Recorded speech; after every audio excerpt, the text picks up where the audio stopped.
महाराज परीक्षित छोटी सी अवस्था में हैं और सम्राट पद पर विराजमान हैं, लेकिन इनका राज्य बड़ा ही सुंदर है।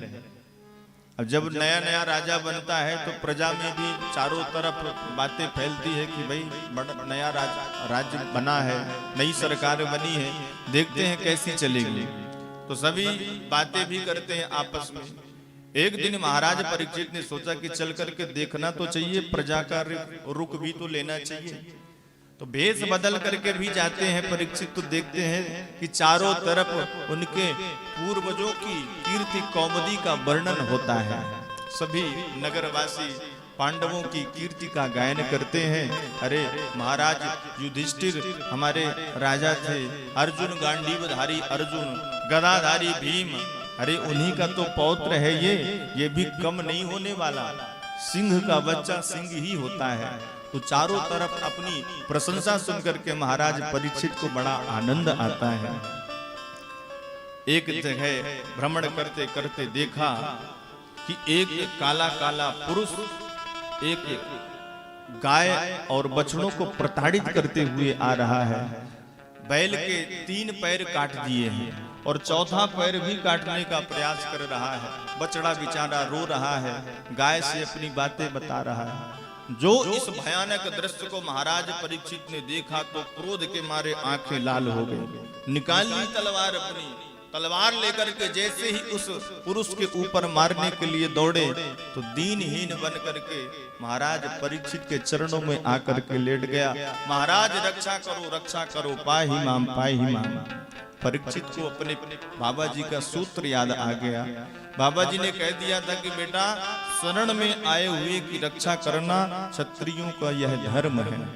परीक्षित ने तलवार को म्यान पर रखी और पूछा, क्यों रे तू कौन है और मेरी गायों के ऊपर तू अत्याचार करने लग गया?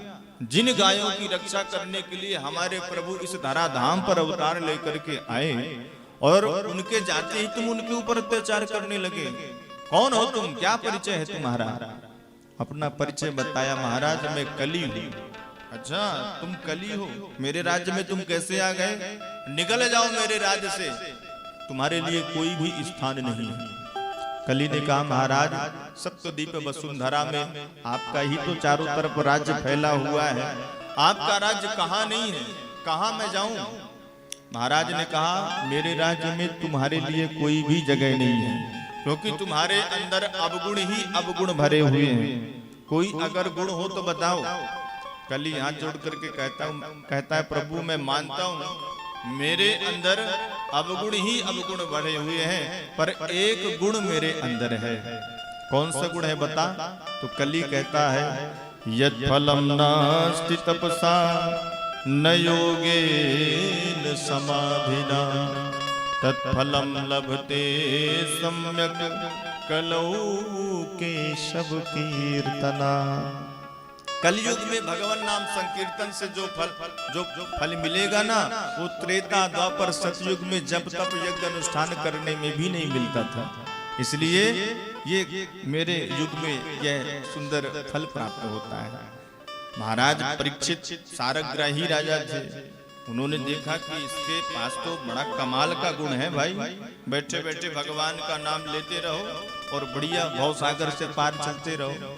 शरण दे दी, चलो देखो वैसे तो हम पूरे राज्य में तुमको आने के लिए नहीं अनुमति दे रहे, पर 4 जगह हम तुमको दे रहे हैं। इन 4 जगहों पर तुम्हारा वास होगा। कौन कौन से?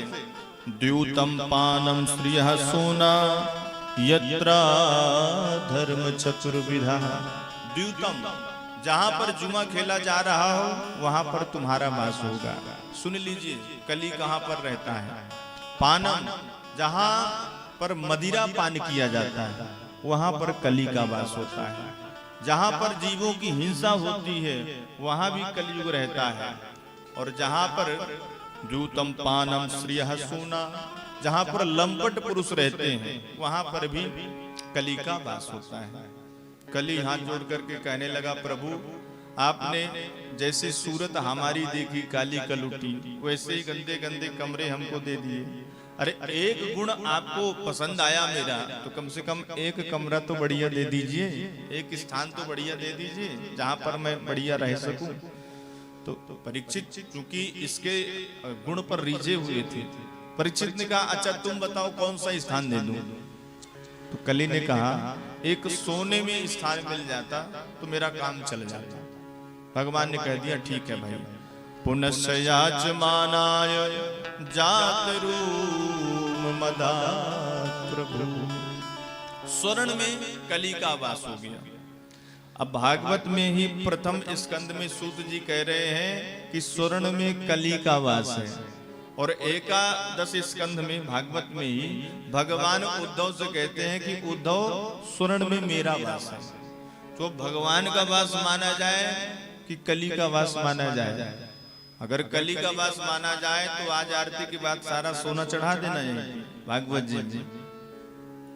देखो भैया, संतों ने यहाँ पर समाधान बताए हैं कि जो बेईमानी का सोना होगा, सोने से यहाँ पर धन का मतलब लिया गया है कि जो बेईमानी का धन होगा, भाई भाई के हिस्से का धन होगा, उसमें कली रहता है। लूटपाट का जो धन होगा उसमें कलयुग रहता है।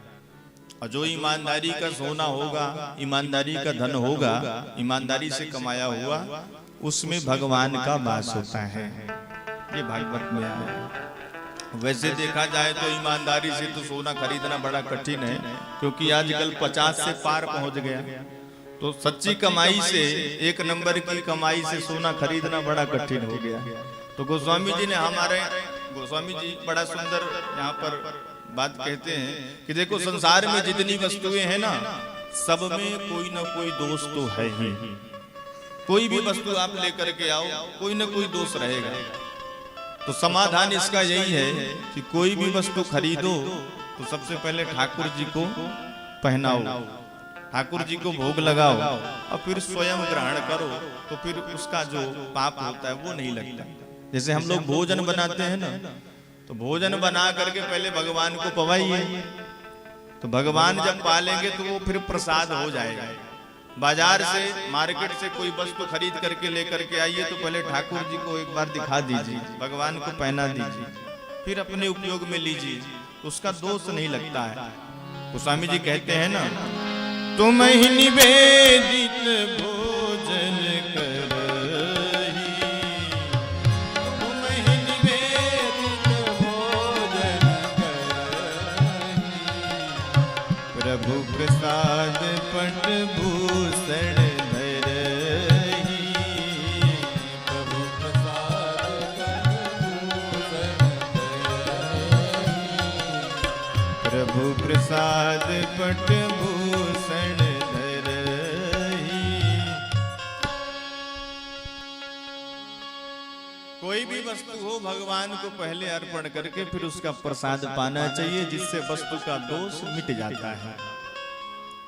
अब परीक्षित ने तो कह दिया कि भैया एक स्थान तुमको स्वर्ण में दे दिया। तो कली वहीं पर बैठा खड़ा था, और जैसे ही परीक्षित का मुकुट देखा, स्वर्ण जटित मुकुट, उस मुकुट में जाकर के कली बैठ गया।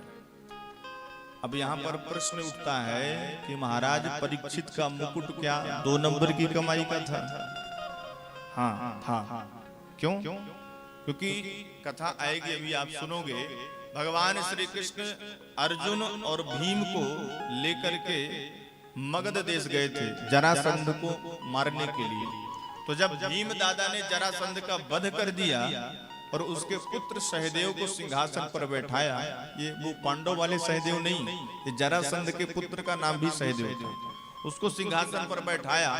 और भीम दादा को वो जो जरासंध का मुकुट था वो बड़ा सुंदर लगा, तो भीम दादा उस मुकुट को लेकर के आ गए, अपने खजाने में रख दिया। अब जरासंध तो आतताई राजा था, 2 नंबर की कमाई से मुकुट बनवाया रहा होगा, और आज उसी मुकुट को उठा करके परीक्षित पहन लिए। तो कली ने सोचा कि ये भी 2 नंबर का ही है, तो पहले इन्हीं के सिर पर बैठता हूँ, देखूं तो इन्होंने जो वरदान दिया है वो सही है कि नहीं। बैठ गया कली।